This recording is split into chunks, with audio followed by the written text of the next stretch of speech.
പ്രാർത്ഥനയോടെ നമുക്ക് പകൽക്കാലത്ത് ചിന്തയ്ക്കായിട്ട് നമുക്ക് ഉൽപ്പത്തി പുസ്തകം 12-ാം അധ്യായം അതിന്റെ 7-ാമത്തെ വാക്യം ഇങ്ങനെ വായിക്കുന്നു. ഉൽപ്പത്തി 12:7. യഹോവ അബ്രഹാമിന് പ്രത്യക്ഷനായി, നിന്റെ സന്തതിക്ക് ഞാൻ ഈ ദേശം കൊടുക്കുമെന്ന് അരുളി ചെയ്തു.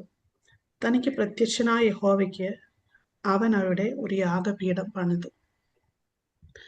ദിവസങ്ങളിൽ തുറമാനമായിട്ട് ആൾട്ടർ ഓഫ് പ്രെയർ അല്ലെങ്കിൽ പ്രെയർ ആൾട്ടറിനെ കുറിച്ച്, പ്രാർത്ഥനയുടെ യാഗപീഠം പണിയുന്നതിനെ കുറിച്ച് നമ്മൾ ചിന്തിച്ചു വരികയാണ്. ഇപ്പോൾ കാലം അതിനുള്ള ബന്ധത്തിൽ തന്നെ ഒരു ചിന്ത നിങ്ങളുമായിട്ട് പങ്കിട്ട് പ്രാർത്ഥിക്കാനായിട്ട് ആഗ്രഹിക്കുന്നു. പ്രാർത്ഥനയുടെ ആൾട്ടർ പണിയുന്നതിനെ കുറിച്ച് അതിനെന്തെല്ലാം കാര്യങ്ങൾ നമ്മൾ ശ്രദ്ധിക്കണം, അല്ലെങ്കിൽ നമ്മൾ എങ്ങനെ ഒരു യാഗപീഠം പണിതുയർത്താം എന്നതിനെ കുറിച്ച് കഴിഞ്ഞ ദിവസങ്ങളിൽ ചില കാര്യങ്ങൾ നമ്മൾ ചിന്തിച്ചു. വീണ്ടും ഇപ്പോൾ കാലം ചിന്തിക്കാൻ ആഗ്രഹിക്കുന്നത് എങ്ങനെ ഒരു യാഗപീഠം പണിയാം എന്നത് ചിന്തിക്കുന്നതിനോടൊപ്പം തന്നെ ആ പണിയിൽ 2 കാര്യങ്ങൾ പ്രത്യേകമായിട്ട് നാം ശ്രദ്ധിക്കാനായിട്ട് ഓർപ്പിക്കാൻ ആഗ്രഹിക്കുകയാണ്. ഒന്നാമത് പ്ലേസ്, പണിയുന്ന സ്ഥലം. അപ്പോൾ തന്നെ ഈ പണിയുന്നതിന് ഒരു വിലയുണ്ട്. The price and place.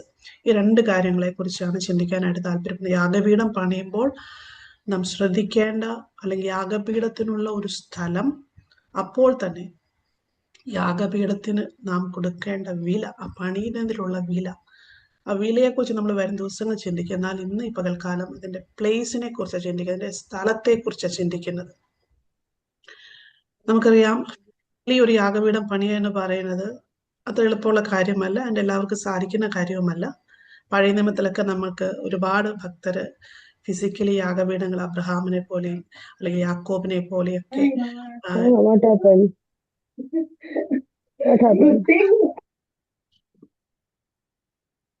ദയവേത് എല്ലാവരും മ്യൂട്ട് ചെയ്യണേ. Praise Lord. അപ്പോ പറഞ്ഞു വന്നത്, യാഗപീഠങ്ങളെ പണിത് അബ്രഹാമും നമുക്കറിയാം യാക്കോബൊക്കെയും യാഗപീഠങ്ങളെ പണിതിനെ കുറിച്ച് പഴയ നിയമത്തിൽ വ്യക്തമായിട്ട് കാണുന്നുണ്ട്. അതിൻ്റെയൊക്കെ റെഫറൻസ് എനിക്കിത് വായിപ്പിക്കാനുള്ള സമയമില്ല, പക്ഷെ എന്നാലും ഞാൻ പറയാൻ ആഗ്രഹിക്കുകയാണ്. ഇപ്പൊ നമ്മൾ വായിച്ചത് അബ്രഹാം പണിത ഒരു യാഗപീഠത്തെ കുറിച്ചാണ്. ഉൽപ്പത്തി പുസ്തകം 12-ാം അധ്യായത്തിൽ ദൈവം അബ്രഹാമായിട്ടുള്ള ഒരു എൻകൗണ്ടർ അവിടെ കാണാൻ സാധിക്കുന്നു. അങ്ങനെ ദൈവം സംസാരിച്ചപ്പോൾ ദൈവം അരുളി ചെയ്തതിന് ശേഷം അബ്രഹാം ആ സ്ഥലത്തെ യഹോവയ്ക്ക് അവനോട് ഒരു യാഗപീഠം പണിത്. സ്തോത്രം. അപ്പോൾ തന്നെ യാഗപീഠം പണിത് യഹോവയുടെ നാമത്തിൽ ആരാധിക്കുന്ന അബ്രഹാമിനെ അവിടെ കാണാൻ സാധിക്കുന്നുണ്ട്. സ്തോത്രം. അപ്പം ഇവിടെ നമുക്ക് കണ്ടത് പ്ലേസ് ഓഫ് വർഷിപ്പാണ്. അപ്പൊ ദൈവവുമായിട്ടൊരു പേഴ്സണൽ എൻകൗണ്ടർ ഇവിടെ അബ്രഹാമിന് യാഗപീഠം പണിയുന്നതിലോട്ട് അബ്രഹാമിനെ നയിക്കാനിടയായിരുന്നു. അപ്പൊ പലപ്പോഴും ഒരു യാഗപീഠത്തിന്റെ പണി ആരംഭിക്കുന്നതിന്റെ ഒന്നാമത്തെ കാര്യം ദൈവവുമായിട്ടുള്ളൊരു പേഴ്സണൽ എൻകൗണ്ടർ.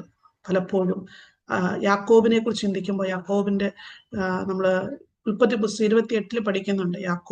യാക്കോബിന് ഇതുപോലെ ഒരു എൻകൗണ്ടർ ഉണ്ടായപ്പോൾ ഒരു ദർശനം കണ്ടതിന് ശേഷമായിട്ട് അവിടെ ആ സ്ഥലം ദൈവം ഇത്ര ഭയങ്കരനായ ദൈവത്തെ അനുഭവിച്ചറിഞ്ഞപ്പോൾ അദ്ദേഹം ആ സ്ഥലത്തിന് ബഥേൽ എന്ന് നാമകരണം ചെയ്ത് അവിടെ ഒരു യാഗപീഠം പണിത് ദൈവത്തെ ആരാധിക്കുന്ന അല്ലെങ്കിൽ ദൈവത്തിന് മഹത്വം കരയറ്റുന്ന ഒരു യാക്കോബിനെ നമുക്ക് കാണാൻ സാധിക്കുന്നുണ്ട്. സ്തോത്രം. അപ്പോൾ തന്നെ പഴയ നിയമ പുസ്തകത്തിലോട്ട് വരുമ്പോഴേക്കും ഹല്ലേലൂയ അവിടെയും ഫിസിക്കലി ഉള്ള ചില യാഗപീഠങ്ങൾ, അതായത് താമ്രം കൊണ്ടുള്ള ബലിപീഠങ്ങളെ പണിയുന്ന പഴയ നിയമ കൂടാരത്തിലും അതായത് ശലോമോന്റെ ക്ഷേത്രത്തിലൊക്കെ സ്ഥാപിച്ചിരുന്ന പ്രധാന വസ്തുവായിരുന്നു താമ്രം കൊണ്ടുള്ള ബലിപീഠം എന്ന് പറയുന്നത്. അതായത് ആ ബലിപീഠത്തിൽ യാഗം അർപ്പിക്കുന്നത് പാപത്തോടുള്ള ദൈവത്തിന്റെ ഒരു കോപത്തെ മാറ്റാൻ വേണ്ടി, ഒരു ഫൊർഗീവ്നെസ് നമ്മളിലോട്ട് അല്ലെങ്കിൽ ജനത്തിലോട്ട് വരുത്താൻ തക്കവണ്ണം ആ ഒരു ഉദ്ദേശത്തോടു കൂടി ഹല്ലേലൂയ ക്ഷമയ്ക്ക് വേണ്ടി പണിയുന്ന യാഗപീഠത്തെ നമുക്കവിടെ കാണാനായിട്ട് സാധിക്കുന്നുണ്ട്. ഹല്ലേലൂയ. അത് പഴയ നിയമ പുസ്തകത്തെ നമുക്കതിനെ വായിക്കാനായിട്ട് സാധിക്കുന്നുണ്ട്. അപ്പോൾ ക്ഷമയ്ക്ക് വേണ്ടി പണിയുന്ന യാഗപീഠങ്ങൾ, സ്തോത്രം, ക്ഷമയ്ക്ക് വേണ്ടി പണിയുന്ന യാഗപീഠങ്ങളെ കുറിച്ച് പഴയ നിയമത്തിൽ നമുക്ക് കാണാൻ സാധിക്കുന്നു. അതോടൊപ്പം തന്നെ വേർഷിപ്പിന് വേണ്ടി കഴിഞ്ഞ ദിവസങ്ങൾ ഞാൻ പറഞ്ഞു, ശ്രമക്കളൊക്കെയും പലപ്പോഴും ഒരു യുദ്ധത്തിന് പോകുന്നതിന് മുമ്പ് വേർഷിപ്പേഴ്സ് മുന്നേ പോകുന്ന ഒരു അനുഭവം. ദൈവത്തിന്റെ സ്തുതി മുന്നേ പോകും. യഹൂദ പുറപ്പെടട്ടെ എന്ന് പറയുന്നത്, യഹൂദ എന്ന് പറഞ്ഞ സ്തുതി. അപ്പോൾ ദൈവിക സാന്നിധ്യത്തെ, പ്രസൻസിനെ നമ്മളിലോട്ട് ആകർഷിക്കാൻ പറ്റിയ ഏറ്റവും വലിയൊരു ആയുധം എന്ന് പറയുന്ന, അല്ലെങ്കിൽ ഒരു വെപ്പൺ എന്ന് പറയുന്ന, ഒരു മാധ്യമം എന്നൊക്കെയും പറയാം സ്തുതി അല്ലെങ്കിൽ വേർഷിപ്പ് എന്ന് പറയുന്നത്. സ്തോത്രം. അടുത്തതായിട്ട് പറയാൻ സാധിക്കുന്ന പ്ലേസ് ഓഫ് വർഷിപ്പിൽ വരുന്നതാണ് കവനന്റ്, ദൈവവുമായിട്ടുള്ള ഉടമ്പടികൾ. അത് പറയുമ്പോൾ സ്തോത്ര ഡാവിഡിക് ഉടമ്പടികളുണ്ട്, അല്ലെങ്കിൽ അബ്രഹാമുമായിട്ടുള്ള ഉടമ്പടികളുണ്ട്. സ്തോത്രം അവിടെയൊക്കെയും ദൈവമായിട്ട് ഉൽപ്പത്തി പുസ്തകം 15 അബ്രഹാമിനോട് ദൈവം ഒത്തിരി വാഗ്ദത്തങ്ങൾ നൽകുന്നതിന് ശേഷം ചില ഉടമ്പടികളിൽ ഏർപ്പെടുന്ന കാണാൻ സാധിക്കുന്നുണ്ട് അബ്രഹാമുമായിട്ടുള്ള ബന്ധത്തിൽ. സ്തോത്രം. അടുത്തതായിട്ട് പറയുന്നത് മധ്യസ്ഥതയുടെ ഒരു യാഗപീഠം. സ്തോത്ര യോവേൽ പ്രവചനത്തിലോട്ട് വരുമ്പോഴേക്കും അവിടെ മധ്യസ്ഥതയുടെ ആവശ്യകതയെക്കുറിച്ച്, മറ്റുള്ളവർക്ക് വേണ്ടി പ്രാർത്ഥിക്കാൻ ഇടവ് നിൽക്കുന്ന പുരോഹിതന്മാർക്ക് ഉള്ള ബന്ധത്തിലുള്ള ചില യാഗപീഠത്തിന്റെ പണികളെക്കുറിച്ച് നമുക്ക് യോവേൽ പ്രവാചകൻ താൻ മധ്യസ്ഥയുടെ സ്ഥലമായിട്ട് ആ ബലിപീഠത്തെ കാണുന്നതായിട്ട് നമുക്കിവിടെ കാണാൻ സാധിക്കുന്നു. യോവേൽ 2:17 ഇങ്ങനെ പറയുന്ന, പുരോഹിതന്മാരെ, നിങ്ങൾ യഹോവയുടെ സന്ധിയിൽ വന്ന് അവന്റെ ജനത്തിനു വേണ്ടി മധ്യസ്ഥ. അപ്പം 2-3-4 കാര്യങ്ങൾ ഞാൻ പറഞ്ഞു. ഇതെല്ലാം പ്ലേസസിനെ കാണിക്കുന്ന, ദൈവവുമായിട്ടുള്ള ബന്ധത്തില് വാഗ്ദത്തങ്ങളിലോട്ട് നമ്മെ നടത്തുന്ന, അല്ലെങ്കിൽ ദൈവിക പദ്ധതികളിലോട്ട് നമ്മെ നടത്തുന്നതിന് മുൻപ് എടുക്കുന്ന ചില പ്രാർത്ഥനയുടെ തീരുമാനം, ചില നിയോഗങ്ങളുടെ ഒരു മീറ്റപ്പായിട്ട്, ഒരു എന്താ പറയുക, അതുമായിട്ട് ദൈവവുമായിട്ട് ഡിവൈനുമായിട്ട് നമ്മുടെ എർത്തിലിയിലായിരിക്കും, അല്ലെങ്കിൽ നമ്മളുടെ ഫിസിക്കൽ റെലം സ്പിരിച്വൽ റെലവുമായിട്ട് കൂട്ടിമുട്ടുന്ന ഒരു പ്ലാറ്റ്ഫോമായിട്ട് നമുക്ക് ഇവിടെ എല്ലാം കാണാൻ സാധിക്കുന്നുണ്ട്. എന്നാൽ ഇവരെല്ലാം ജീവിതം നാം പഠിക്കുമ്പോൾ ഒരു വ്യക്തമായി നാം മനസ്സിലാക്കുന്ന ഒരു കാര്യമുണ്ട്. അബ്രഹാമിനോടുള്ള വാഗ്ദത്തങ്ങളുടെ യാത്ര ആരംഭിക്കുന്നത് അബ്രഹാം പണിത യാഗപീഠത്തിൽ നിന്ന്. സ്തോത്രം. അതായത് കുറച്ചുകൂടി വ്യക്തമായിട്ട് പറഞ്ഞിട്ടുണ്ടെങ്കിൽ, ഹല്ലേലൂയ, ദൈവം അബ്രഹാമിനോട് ഇടപെട്ടപ്പോൾ, സ്തോത്രം, അബ്രഹാം അവിടെ വലിയൊരു, അവൻ ശരിക്കും ആൾട്ടർ എന്ന് പറയുമ്പോൾ നമ്മളെ ആൾട്ടർ ചെയ്യണം, നമ്മളെ മാറ്റുന്നത്, നമ്മൾ ട്രാൻസ്ഫോം ചെയ്യുകയാണ് ചെയ്തത്. അബ്രഹാം അപ്പൊ തന്നെ താനൊന്നുമില്ല, കർത്താവെ അങ്ങ് എന്നിൽ പണിയണമേ. ആ വാഗ്ദത്തത്തിലോട്ട് എങ്ങനെ എത്തുമെന്ന് എനിക്കറിയത്തില്ല, എങ്ങനെ സാധിക്കുമെന്ന് എനിക്കറിയത്തില്ല. പക്ഷെ ഇതാ, ഞാനിവിടെ സറണ്ടർ ചെയ്യുന്നു, ഞാനിവിടെ യാഗപീഠം പണിയുന്നെന്ന് പറയുമ്പോൾ ഞാനിവിടെ മുട്ടുകുത്തിയ കർത്താവെ, അതിലോട്ട് ഞാൻ ഇവിടെ നിന്ന് എൻ്റെ സ്റ്റെപ്പുകൾ, എൻ്റെ യാത്ര ആരംഭിക്കുന്നു എന്നാണ് അവിടെ അബ്രഹാം പറഞ്ഞു വരുന്നത്. സ്തോത്രം.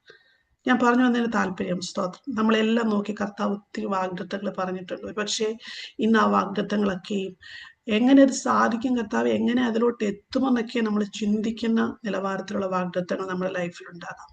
ഇന്ന് നമുക്കതിൻ്റെ ഒരു ക്ലൂ നമ്മുടെ മുമ്പിൽ ഉണ്ടാകത്തില്ല. സ്തോത്രം.